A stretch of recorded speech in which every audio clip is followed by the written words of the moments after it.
What's the latest on the PGA Tour? What course do you need to get out and play? What's the latest from the local golf pro? It's time for On the Green, presented by Alice Windows, Doors, and More on the Mason Crosby Show with Mitch Thunder Nellis. Presented by Verizon, Milwaukee's #1 network, broadcasting live from the 1250 AM and 105.7 FM The Fan Studios. Powered by the Potawatomi Sportsbook. Let's go. This is the Mason Crosby Show presented by Verizon. My name's Mitch Nellis, a.k.a. Thunder. And Mason, it is time for On the Green. What's up? Hey, Chris, are you there, buddy? I'm here, bud. Chris I is am here. here. Oh, nice, man. Okay, well, I've known you for such a long time. I'm so excited that you were willing to come on and talk a little golf, talk about some of your experiences of coming up to Wisconsin and playing. But I kind of just want you to start with, how you got into being a PGA professional, at the club level and making your way up to director of golf there at Cimarron Hills. Well, that's a good question. There's a lot of ways to end up a place like this. I kind of went from the ground up route. I wanted to be a golf pro probably since I was 14 or 15 years old. Problem was I wasn't very good. But I came out of high school, moved to College Station, wanted to be a Texas A&M Aggie, but didn't have the grades to get in there, and ended up going the junior college route and played too much golf and ended up dropping out of school to become a golf pro. And I was 18 years old, but it worked out great. I started out pulling out golf carts in the morning. You know how that is. You did that here. Oh yeah. Go to school, come back in the afternoon, put the carts up. And then just ended up getting a job offer to go full-time in the golf shop when I was 18 as a young assistant pro in Amarillo, Texas, where I'm from, and spent a few years as an apprentice in San Antonio and then Austin, and then got my first head professional job when I was 25 in West Texas, in Odessa, Texas, of all places, and spent about 8 years there before I moved back to Austin and ran a few different public golf courses before I got into the private club world, and then kind of worked my way up. And about 10 years ago, got the opportunity to come to Cimarron Hills in Georgetown, and been here, and for 10 years now. It's just a super special place, as you know. We're glad to be here. So 37 years now in the business. Oh man, yeah. And you're crushing it, and you do it the right way. I mean, you've been such a great friend to me and our family and my mom's foundation, the Locker. You helped host that event for a long time there at Cimarron, and so we're forever grateful for that. I do want to talk about some of the golf trips you've taken up to the great state of Wisconsin. You've played Sam Valley. Did you do a Whistling Straits trip as well? If you want to talk about those spots and kind of the differences in the experience that you got playing in Wisconsin, from growing up in Texas, and kind of like what kind of the uniqueness of both places are. Well, I've been up there 3 or 4 times now, and my first time might have been the most memorable golf trip I've ever had, and I've been blessed to be on some good ones, Nice. But. As you know, I've had some eye issues, right? So, the first issue I had, I'd met you and your dad and brother, and we got to know each other pretty good. And you'd invited me up to play golf in Wisconsin, maybe catch a football game. I'm like, let's go. And then about a week before the trip, or 2 weeks before the trip, I had a detached retina, and I got a bubble in my eye, so I couldn't fly. And so I couldn't make the trip. Year goes by. This is the kind of guy Mason Crosby is. I hadn't talked to him a whole lot, but a year goes by, and I get this text from Mason Crosby going, "How's your eye?" And I said, "It's pretty good, man." He goes, "You ready to come up this year?" Because I couldn't last year. I said, "Yes." So me and a buddy jumped on a plane, flew to Milwaukee, and drove up to Green Bay, and you and I and my buddy played Oneida. Yep. And that was on a Friday. And then my buddy and I drove down. I think you beat me that day too, didn't you? Well, I was definitely going to bring that up. But. Yeah, I know. I got ahead of it because I didn't want you to brag about it. Yeah, it was great. You shoot 35 on the front, I shoot 40, Yep. You see 35 or 36. I ended up coming back and beating you by one. I know. Well, that back nine, I started getting ready for the game. I'm only a 1-9 player on Fridays. Your mind was elsewhere, but it was great. And then on Saturday, we drove down and got to play Black Wolf Run. And what an amazing place. Holy crap, that was so good. Special, right?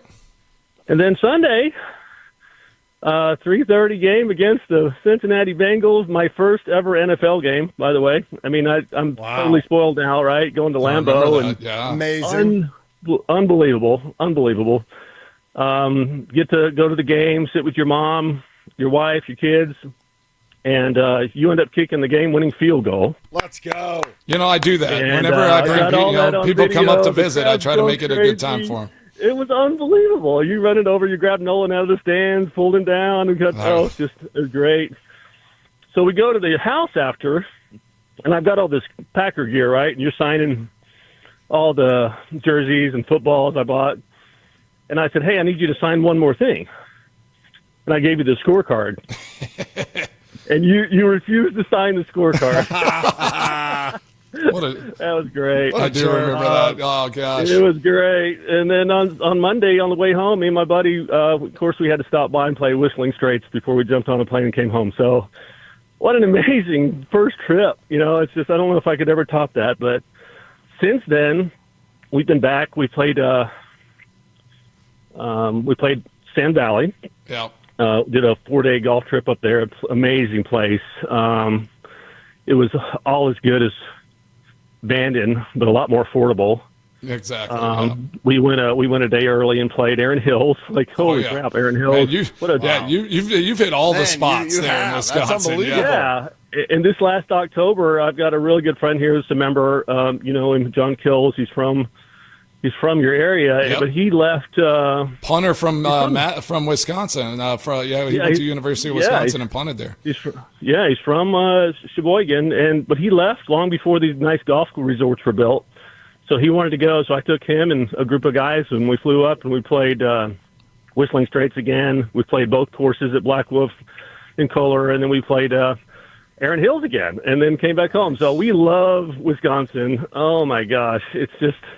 What an amazing, amazing place. So every summer I can get up there, we're going. I mean, if it's not every summer, it's every other summer at this point. So one of the coolest places ever.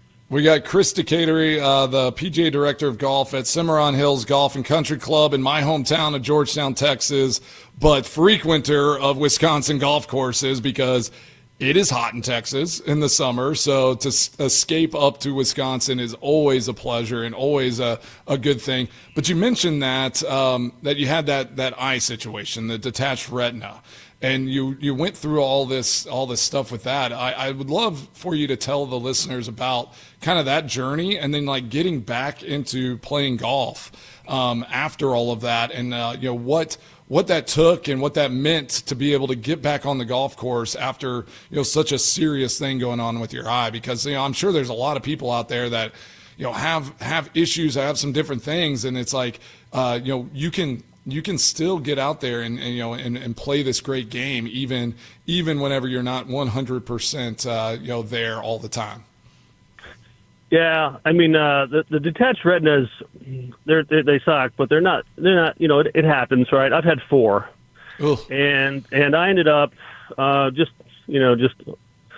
I wish that's all I would have had. I ended up having a procedure go bad on one of them and ended up blinding me in my right eye. And so I've been blind in my right eye, and about a year later, I started going blind in my left eye due to complications from that procedure. So they ended up doing an inoculation and removing my right eye. And and luckily from that procedure, a lot of medicine, a lot of good doctors, they were able to save my other eye. So I've got good vision in my left eye and just learned how to play one-eyed. And it's the weird part is, you lose your depth perception.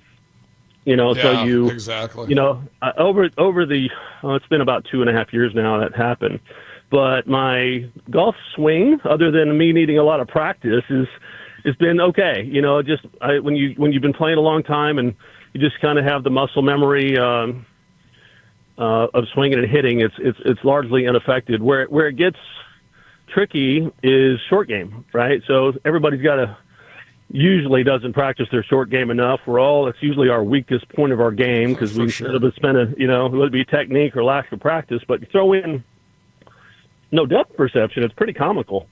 For me, I mean, I might blade it or chunk it or, I just got to really practice a lot and have a nice fluffy lie to chip off of. But not hard down there in Texas. That's why you come up to Wisconsin. I know, right? You get down here, we're in Bermuda grass, and we get in the winter, it gets thin lies, and the Bermuda grass is just can get gnarly. But it's working out. I'm just very blessed to be able to play. And since then, I've met, just like you said, so many people that I would have never known that only had one eye. They do an amazing job nowadays with prosthetics, and it's just like, wow, I didn't know you only had one eye. I've got, so we sharing these stories, and now I've got friends calling me when they have friends or family or colleagues that have kind of gone through something similar, calling me, and it's nice to be able to talk to them through the process and give them some encouragement. I'm like, look, it sucks, but it could be way worse. I mean, there's people I've met that have lost limbs.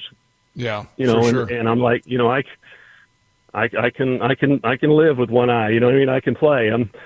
I'm a golf professional. I'm blessed at a beautiful place, but I'm also not on the PGA Tour where I'm trying to put food on the table for my family. That'd be different, but I get to play for fun. I get to play with my friends. I get to play with my members.